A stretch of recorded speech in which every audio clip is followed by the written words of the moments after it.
Top 105 Carl Jung quotes.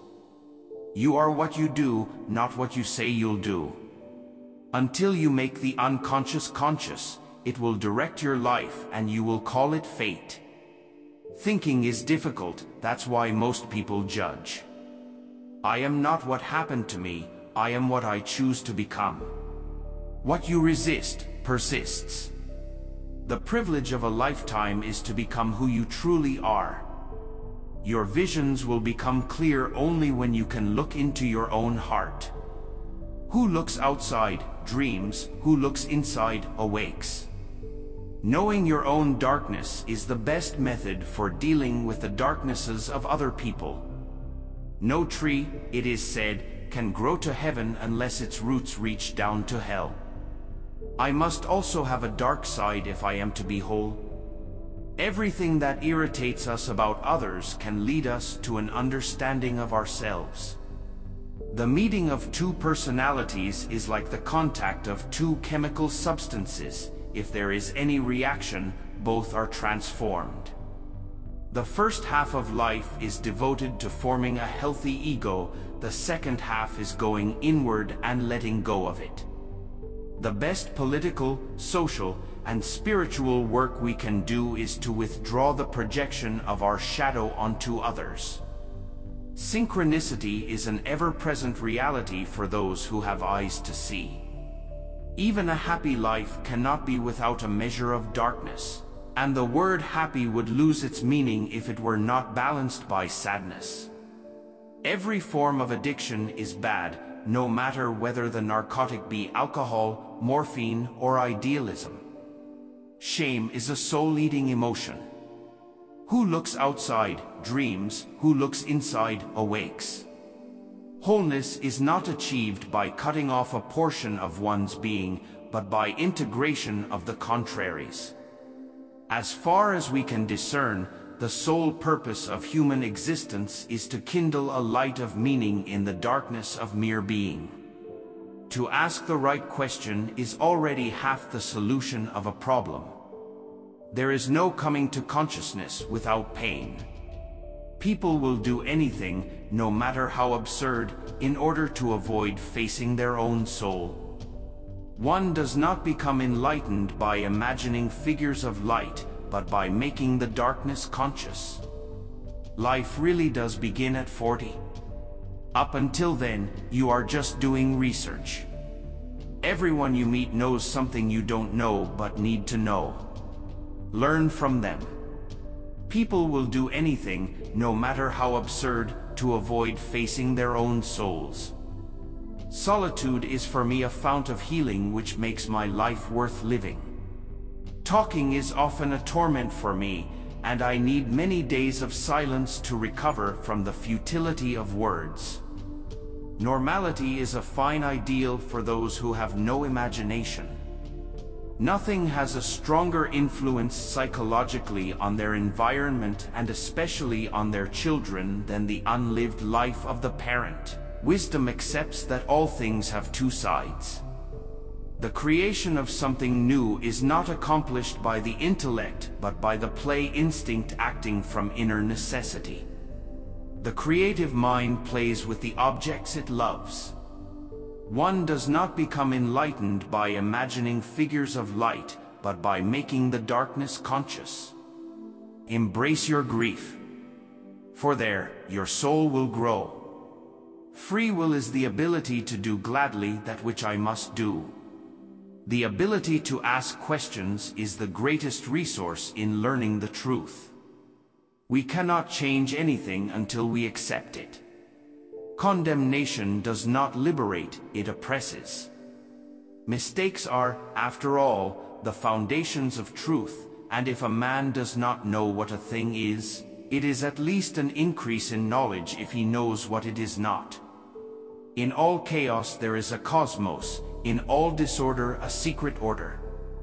Synchronicity, a meaningful coincidence of two or more events where something other than the probability of chance is involved. Where love rules, there is no will to power, and where power predominates, love is lacking. The one is the shadow of the other. In every adult there lurks a child, an eternal child, something that is always becoming, is never completed, and calls for unceasing care, attention, and education. That is the part of the personality which wants to develop and become whole. We meet ourselves time and again in 1,000 disguises on the path of life. Neurosis is the natural byproduct of pain avoidance. The greatest tragedy of the family is the unlived lives of the parents. The difference between a good life and a bad life is how well you walk through the fire. Art is a kind of innate drive that seizes a human being and makes him its instrument. To perform this difficult office, it is sometimes necessary for him to sacrifice happiness and everything that makes life worth living for the ordinary human being. There is no coming to consciousness without pain. One looks back with appreciation to the brilliant teachers, but with gratitude to those who touched our human feelings. The curriculum is so much necessary raw material, but warmth is the vital element for the growing plant and for the soul of the child. The highest, most decisive experience is to be alone with one's own self. You must be alone to find out what supports you when you find that you cannot support yourself. Only this experience can give you an indestructible foundation. In each of us there is another whom we do not know. Hurry is not of the devil, hurry is the devil. When you are up against a wall, put down roots like a tree until clarity comes from deeper sources to see over that wall and grow. Intuition is perception via the unconscious that brings forth ideas, images, new possibilities and ways out of blocked situations. Whatever is rejected from the self appears in the world as an event. Shadow work is the path of the heart warrior. The greatest potential for growth and self-realization exists in the second half of life. Real work is completed in silence and strikes a chord in the minds of only a very few. All fanaticism is repressed doubt. The world will ask you who you are, and if you don't know, the world will tell you. God enters through the wound. The pendulum of the mind alternates between sense and nonsense, not between right and wrong. To confront a person with their own shadow is to show them their own light. One must be able to let things happen. Man cannot stand a meaningless life. Called or not, God is always there. The doctor is effective only when he himself is affected. Only the wounded physician heals. Perhaps I myself am the enemy who needs to be loved. That which you do not bring to consciousness comes to you as your fate. That which you do bring to consciousness, whether it was what you thought you wanted or not, is your destiny. Religion is a defense against the experience of God. The foundation of all mental illness is the unwillingness to experience legitimate suffering. We cannot live the afternoon of life according to the program of life's morning. For what in the morning was true will in evening become a lie. The least of things with a meaning is worth more in life than the greatest of things without it. Had I left those images hidden in the emotions, I might have been torn to pieces by them. Faith, hope, love, and insight are the highest achievements of human effort. They are found given by experience. Knowledge rests not upon truth alone, but upon error also. The healthy man does not torture others. Generally, it is the tortured who turn into torturers. As a child, I felt myself to be alone, and I am still, because I know things and must hint at things which others apparently know nothing of, and for the most part do not want to know. The capacity for inner dialogue is a touchstone for outer objectivity. Nothing affects the life of a child so much as the unlived life of its parent. The unexpected and the incredible belong in this world. Only then is life whole. Everyone can afford to give away a smile. We need more understanding of human nature, because the only real danger that exists is man himself.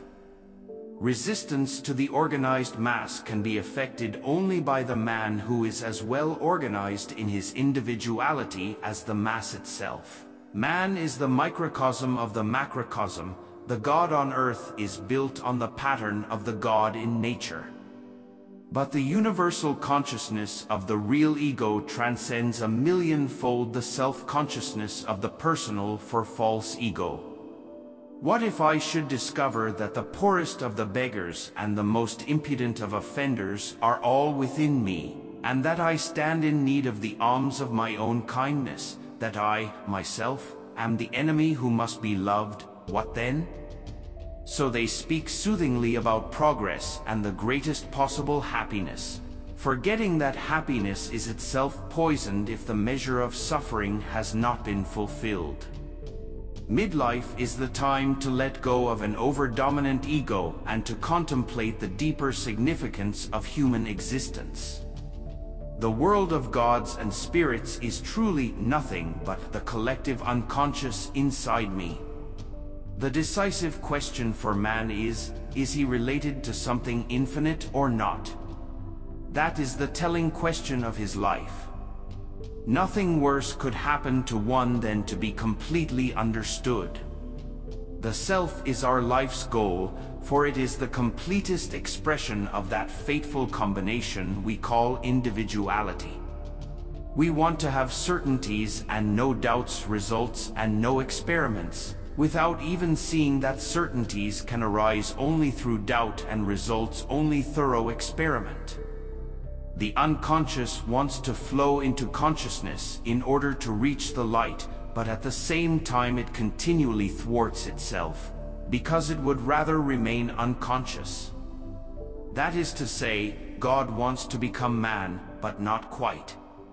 Space flights are merely an escape, a fleeing away from oneself, because it is easier to go to Mars or to the moon than it is to penetrate one's own being. We deem those happy who from the experience of life have learned to bear its ills without being overcome by them. I am astonished, disappointed, pleased with myself. I am distressed, depressed, rapturous. I am all these things at once and cannot add up the sum. What is essential in a work of art is that it should rise far above the realm of personal life and speak to the spirit and heart of the poet, as man to the spirit and heart of mankind. It is also possible for the unconscious or an archetype to take complete possession of a man, and to determine his fate down to the smallest detail. This whole creation is essentially subjective, and the dream is the theater where the dreamer is at once scene, actor, prompter, stage manager, author, audience, and critic. It is high time that we realize that it is pointless to praise the light and preach it if nobody can see it. It is much more needful to preach the art of seeing.